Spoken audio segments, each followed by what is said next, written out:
Next, we have Mr. Tom Venom, a clinical body worker and a vegan. It's so nice to see you, Supreme Master Ching Hai. This is quite an honor. I'm quite intrigued by the idea of this humanity's leap to the golden era and the idea of a golden era being here on planet Earth. I have a question about it. It seems as time has gone on, we've evolved to a system where we've had to work to provide for our basic survival needs. Right. How will this system change as we grow into the new era? Will it be more service-based, where neighbors simply provide for one another out of the kindness of their hearts? That would be great. That would be great, sir. Yes, that'd be great. That would be our dream world. It might happen still, yes. It's nice to meet you, sir. You are correct. You are correct. There are systems like that that exist without money, based on what I have seen in more highly developed societies in the universe, such as on other planets, yes.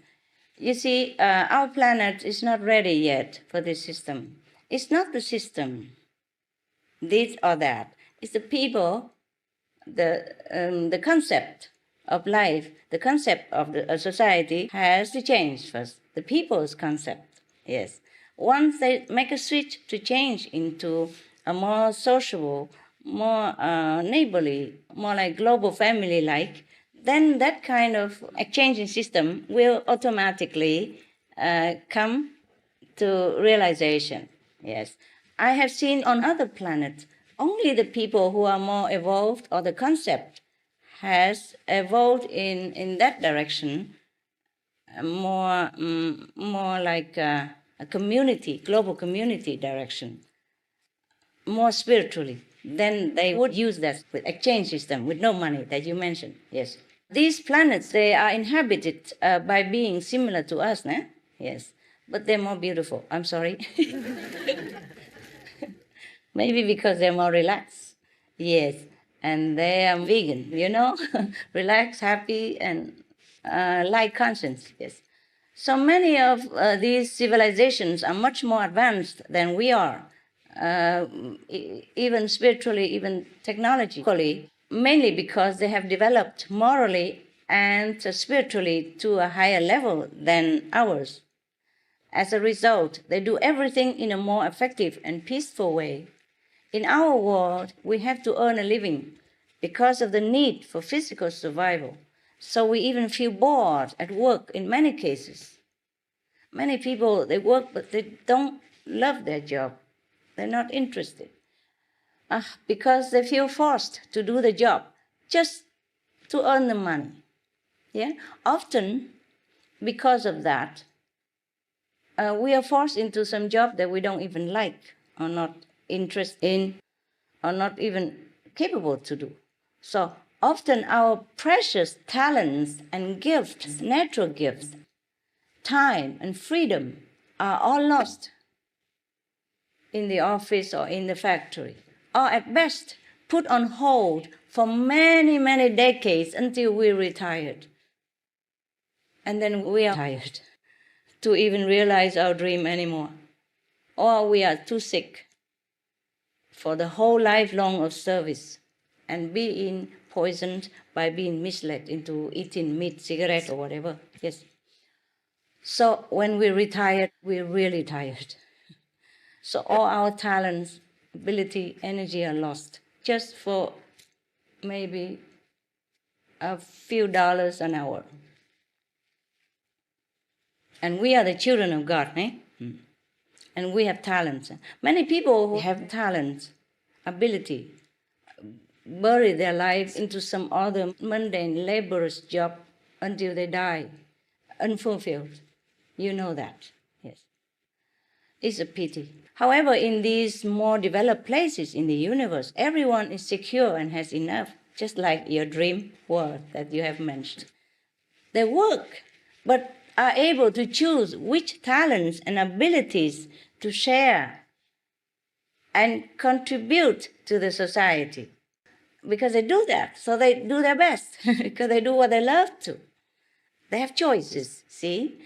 Instead of working for money, they produce for the honor and pleasure of contributing. They bring the fruits of their labor or their talents, like their harvest or their services, to a place where they can exchange them with one another for the goods they need. This could be a goal that our world could look forward to.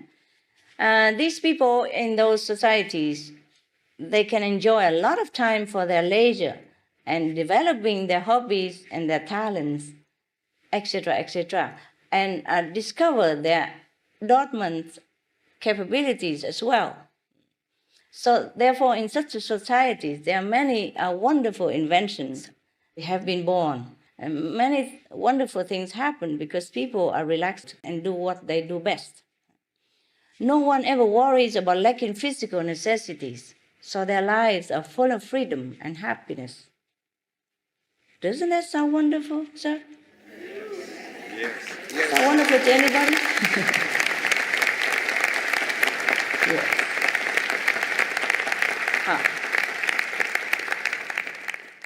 At least we can dream on, Dream on. Because American people say, you have got to have a dream. If you don't have a dream, how would you have a dream come true? Right? So right now we dream that our planet first be saved by a vegan diet. And then we can dream of this dream world in which everyone exercise their talents and their love for their work and creativity, instead of working hard, backbroken just for money. Now, wouldn't it be nice to have this kind of free and happy society, eh? Yeah. Well, if I might add, all such societies are also vegan, I told you. The concept of life is very clear, very selfless, unconditional, very intelligent. I have not seen a single civilization so advanced and happy, joyful. That is not a vegan society. According to precedent, nonviolence is, in fact, vegan, a requirement for advancing to the next levels of civilization. In those societies, they only take what they need, and their needs are so few. Because once we change our concept, we live a freer life. Our soul are less burdened, our hearts are more open, our mind is so happy. We need very little in life to feel contented because we're not burdened by the guilt of murdering innocent animals. We are not burdened by the obligation to earn a living, to pay tax, to pay electricity, to pay whatever, all the basic necessities that should be free for everyone. Now, in those societies, they don't have this burden. So they are free to develop, and they develop so much. And so they're happy. When you're happy, you don't need much. You really don't need much because you're spiritually also fed, emotionally also satisfied. And as you notice yourself, when we're happy emotionally, physically, mentally, we hardly need anything, yeah? Remember, when you fall in love, you hold hands all day, you don't even want to go to eat anything. Lie in bed all day talking nonsense together. And you're not hungry. You're happy. You feel you don't need anything. You feel you just need that place, that little room, that's enough. Now, the taking of another being's precious life, including the life of an animal, no matter how small, certainly never happens in an intelligent and civilized society, as I have seen it.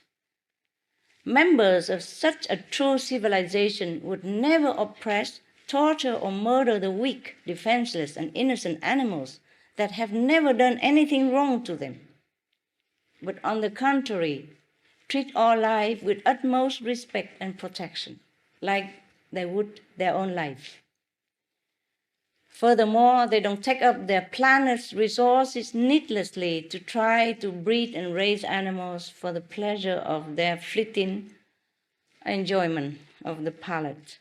They are frugal and sensible. Perhaps we can someday join the ranks of the highly developed planets, Maybe we can even learn from them and exchange goods with them. There is much we could look forward to on our own planet and beyond.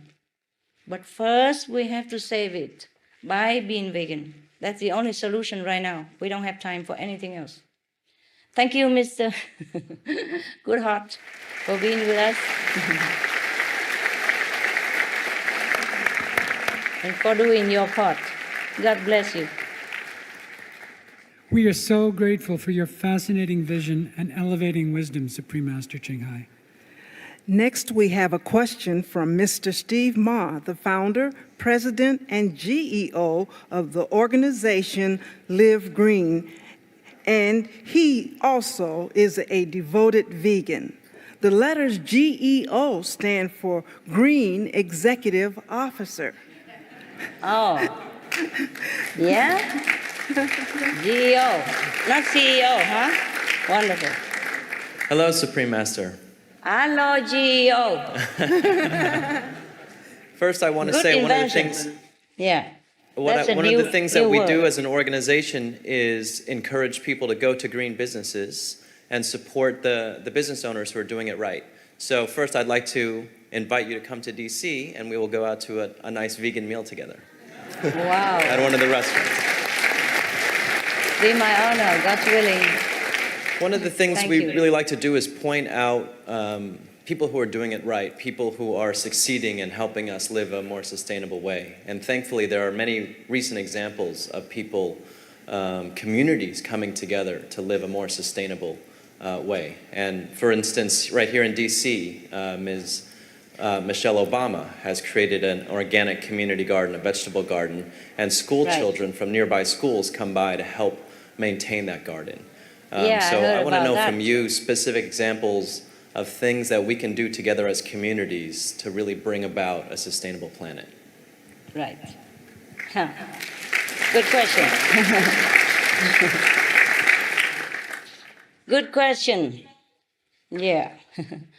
Bravo to America's First Lady, Michelle Obama. She is my First Lady. Wonderful.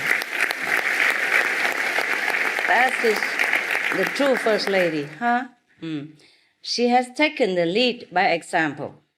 You know, in our old system of kings and queens in China and Vietnam, we call the queen mother of the nation. So Mrs. Michelle Obama is worthy to be called that. She has taken the lead by example. She even said that her family feels more energetic and healthier from eating the organic vegetable, local grown. Imagine if every neighborhood in the United States had an organic veggie garden like that. Now, for sharing fresh, healthy vegetables with everyone. There are reports about organic vegetable farming that it is quite profitable. And the demand for organic vegan foods now is growing faster and faster around the world. So one thing we can do is to encourage more organic vegan farmers markets. Farmers markets are more and more popular in the United States now because it's fresh, it's quality, and it's local. So there is less transportation pollution.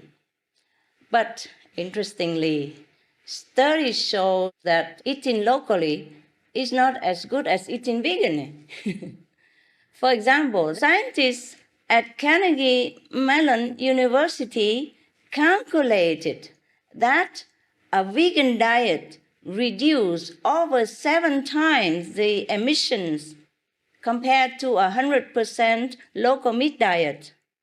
So, see, eating vegan is better than eat local even, local meat. In Spanish, loco means crazy. We don't eat local meat. Now, in another study, Foodwatch in Germany found that switching from a meat diet to an organic meat diet saved only 8% of emissions. But switching to a non-organic vegan diet, even non-organic vegan diet, reduced 86% of emissions. So we save the planet by being vegan, even non-organic even. So actually, organic is good. Local is wonderful. But the first step is at least being vegan, organic or not. Organic, of course, is the best. Because when we plant all the tillable acres on our planet organically, then the CO2, the carbon dioxide, which exists already in our atmosphere, will be absorbed 40%. And the other 60% we take care by being vegan. Then we are happy. Our planet definitely will survive. Now, the vegan lifestyle is the greenest lifestyle. Right or not? Yes? Yes.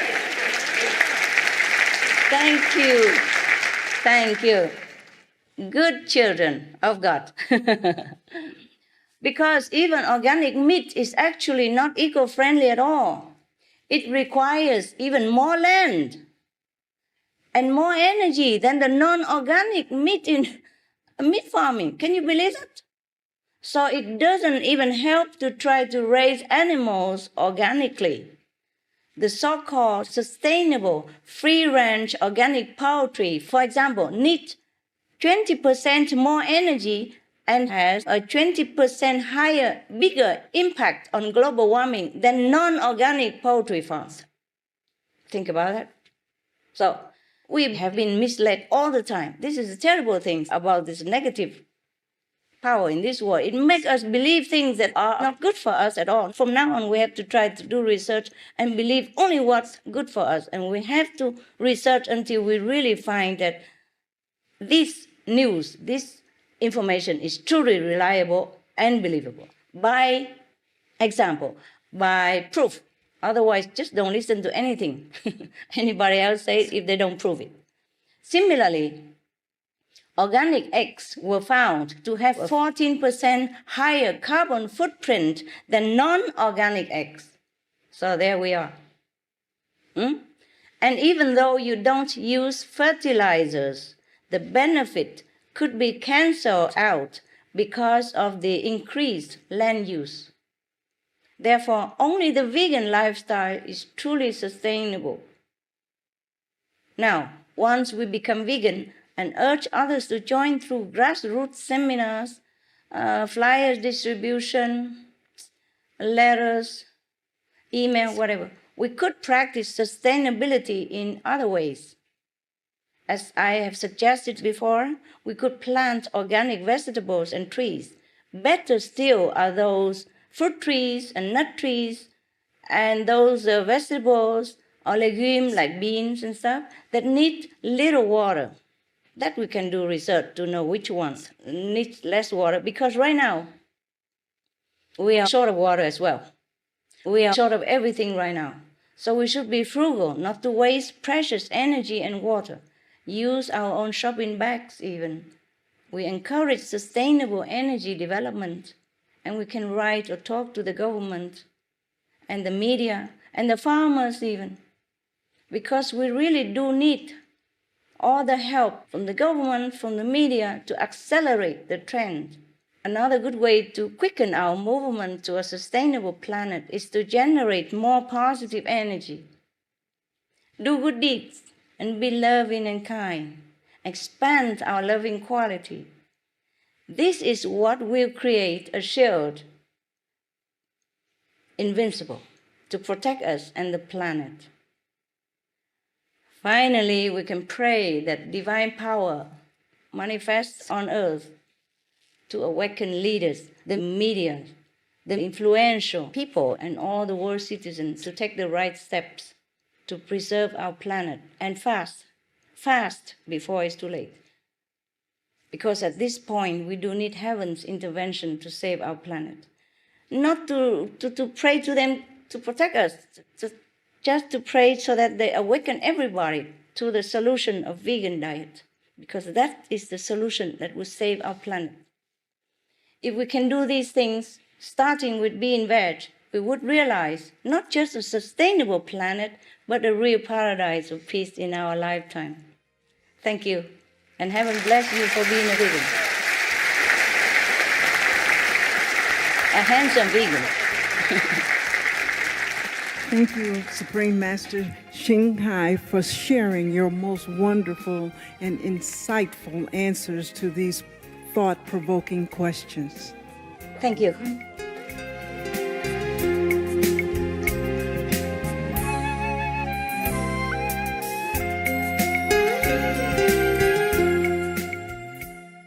What was your impression of Supreme Master Ching Hai?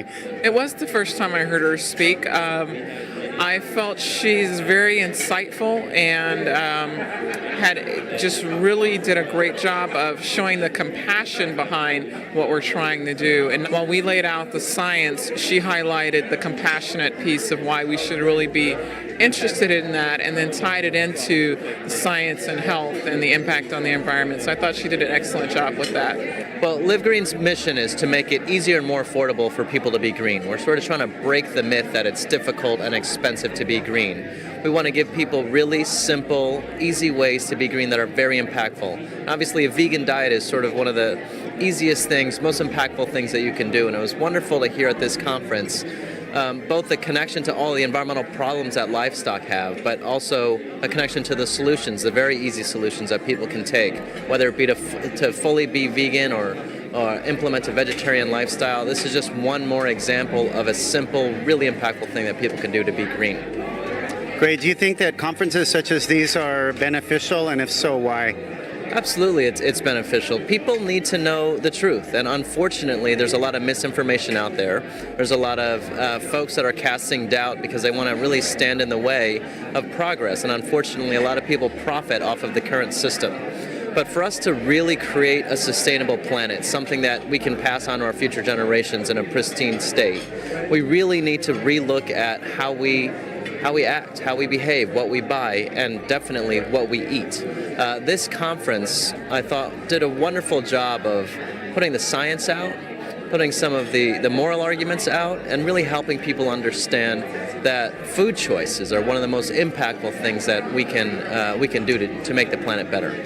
And given the fact that you were able actually to speak with Supreme Master Ching Hai today via conference, what was that experience like for you? Well, it was wonderful. She's clearly such a positive spirit. She obviously cares so deeply about humanity, about this planet.